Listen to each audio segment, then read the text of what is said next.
Hello guys, welcome back to our channel. If you are using an Oral-B IO Series 6 toothbrush and you are not sure how to properly turn it on or off, you are not alone because this model works a little differently compared to basic electric toothbrushes. Some users press the button quickly and get confused when the modes change instead of turning the device off. Others may accidentally leave it running longer than needed because they are unsure how to stop it correctly. Since this toothbrush comes with smart features and multiple cleaning modes, understanding how the power control works is very important for daily use.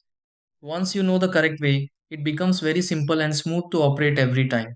In this video, I will show you step by step how to turn on and off an Oral-B IO Series 6 toothbrush. Try these. 1. Press the power button on the Oral-B IO Series 6 toothbrush once to turn it on.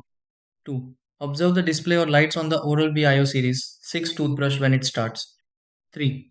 Press the power button again on the Oral-B IO Series 6 toothbrush to change modes if needed. 4. Allow the Oral-B IO Series 6 toothbrush to run for your brushing time. 5. Press and hold the power button on the Oral-B IO Series 6 toothbrush to turn it off. 6. Confirm the Oral-B IO Series 6 toothbrush is fully off before storing it.